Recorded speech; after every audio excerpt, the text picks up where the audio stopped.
বছর আসার আগেই আল্লাহর নবীর উম্মতের সংখ্যা তাফসিরে সবীর মধ্যে এসেছে, বিশ্বনবী দুনিয়ায় আসার আগে নবীর উম্মতের সংখ্যা ছিল ৭২ জন। কতজন? আরো জোরে খান। ৭২ জন। এবং ৭২ জনের মধ্যে ৭০ জন ছিল রাজা বাদশারা। কারা? আরো জোরে খান।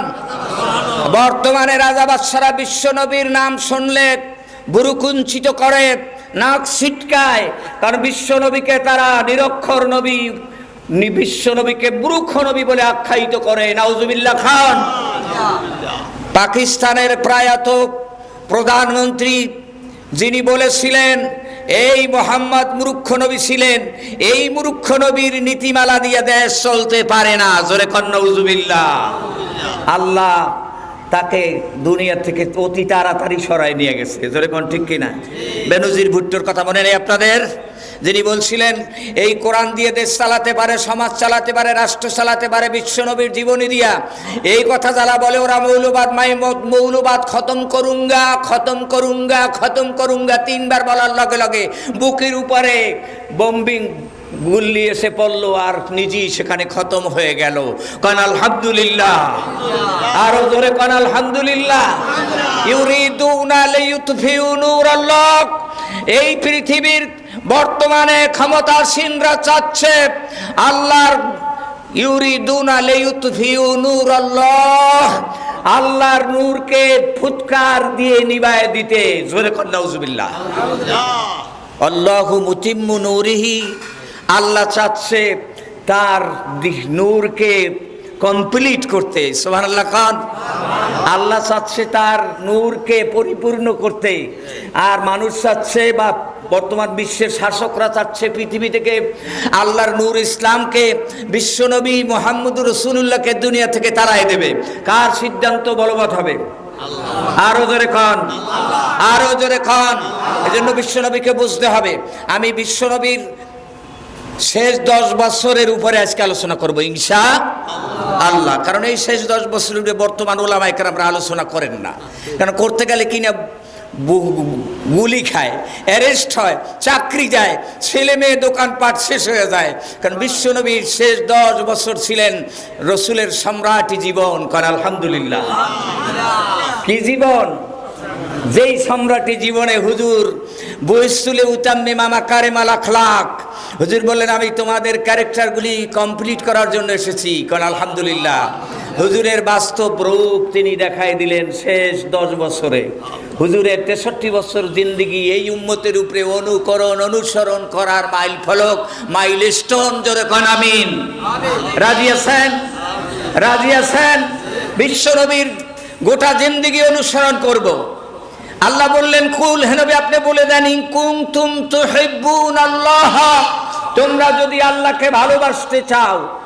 জমা মুজাক্কার হাজির মাজি ইস্তেমরারের সিগা। তোমরা যদি আল্লাহকে ভালোবাসতে চাও, হে নবী আপনি বলে দেন মানুষদেরকে যারা আমি আল্লাহকে ভালোবাসতে চাই, আমার সাথে ভালোবাসা পাতাতে চায়, আমার সাথে মহব্বত বাড়াতে চায়, তাহলে একটা উপায়, সেই উপায়টা হলো আপনি বলে দেন ফাত্তাবিউনি, আমি মুহাম্মদুর রাসূলুল্লাহর অনুসরণ অনুকরণ করো, তাহলে ইউহিব্বুকুমুল্লাহ, আল্লাহ তোমাদেরকে ভালোবাসবেন। সুবহানাল্লাহ বলেন। আল্লাহর ভালোবাসা পাওয়ার একটা প্রধান লক্ষ্য, একটা পথ কোনটা? রসুলের অনুসরণ করা। জোরে বলেন ঠিক কিনা? এই কজন মানুষ যারা বসেছেন হাঁটাহাঁটি করবেন না, বিশেষ করে আমি অনুরোধ করব। এই কজন মানুষ যদি হাঁটাহাঁটি করেন তা কথা বলবো কাদের সামনে? যেহেতু বিশ্বনবী মুহাম্মদুর রাসূলুল্লাহ সাল্লাল্লাহু আলাইহি ওয়াসাল্লামের অনুসরণ করাটাই হলো আল্লাহর মহব্বত পাওয়ার একমাত্র পথ। তার আল্লাহর মহব্বত তো পাবেনই। 2 নম্বর ওয়াগফির লাকুম যুনুবাকুম, আল্লাহ তোমাদের জীবনের সব গুনাহগুলি মাফ করে দিবেন। সুবহানাল্লাহ বলেন।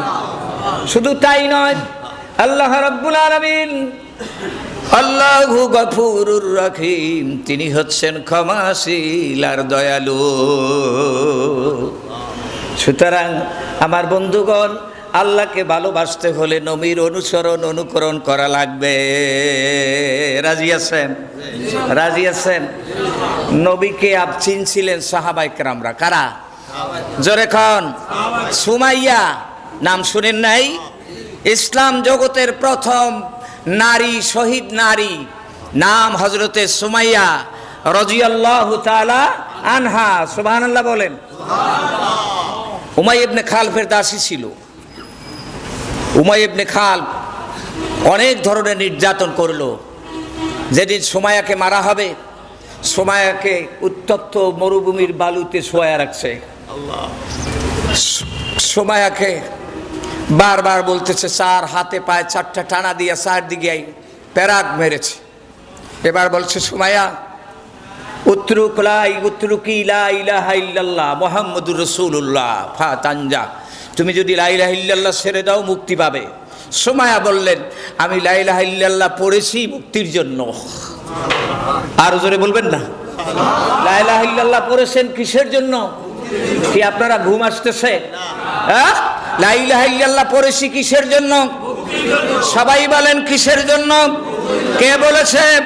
বিশ্বনবী বলেছে, মান ক্বালা লা ইলাহা ইল্লাল্লাহু দাখালাল জান্নাহ, যে লা ইলাহা ইল্লাল্লাহ পড়বে সে বেহেশতে যাবে।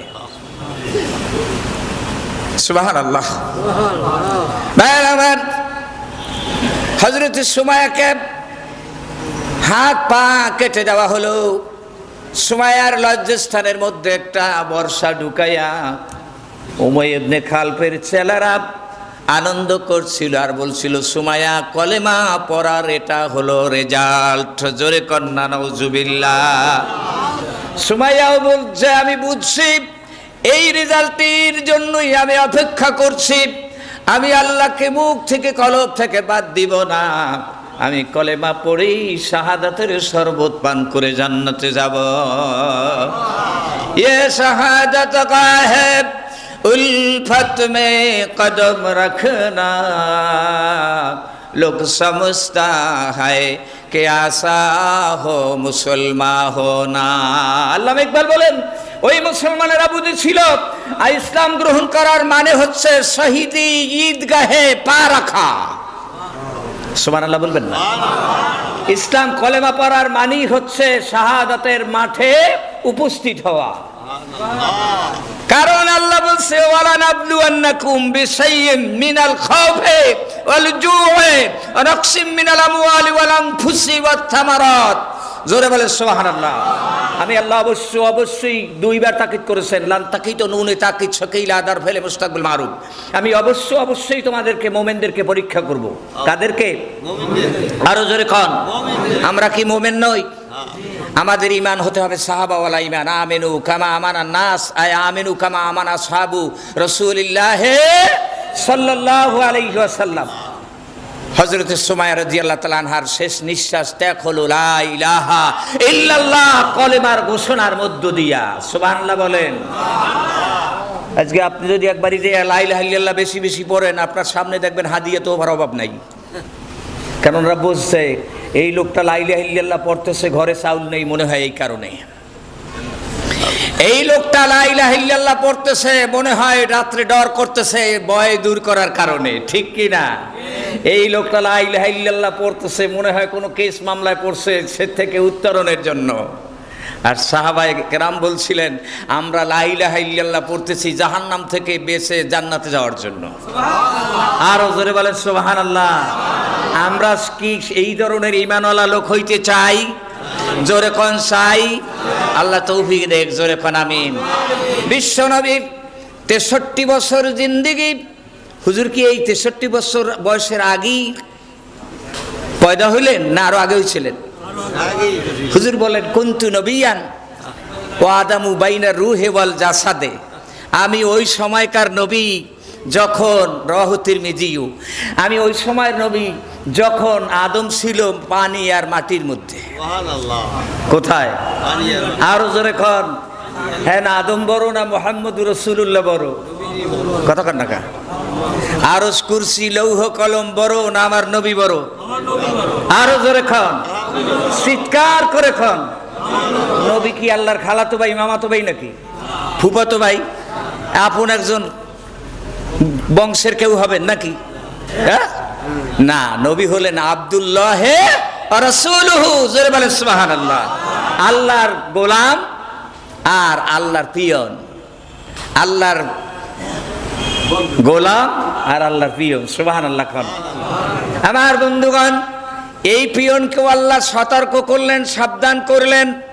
ও পিয়ন, ওয়ালাউ তাকাওয়ালা আলাইনা বাদাল আকাবিল, তুমি যদি মানুষের সামনে আমার বার্তা পৌঁছায় দিতে গিয়া তোমার মন গড়া কিছু কোরআনের মধ্যে ঢুকাইয়া দিয়া বলো লা খাজানা মিনহু বিল ইয়ামিন, তোমার ডান হাতটা টেনে ধরবো, সুম্মা লাকাতানা মিনহুল ওয়াতিল, আমি তোর কণ্ঠ নালীটা তোমার ছিঁড়ে দিব।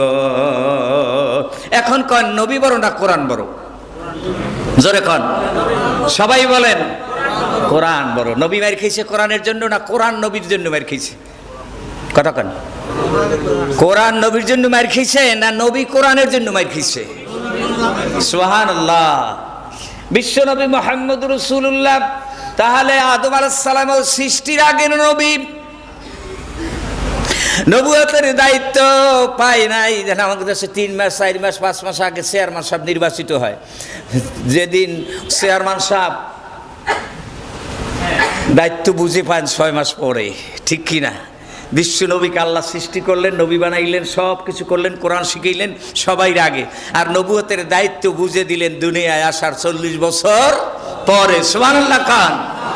এই 40 বছর 63 বছর বয়সটা নবীর উম্মতের উপরে অনুকরণের, অনুসরণের। সুবহানাল্লাহ বলেন।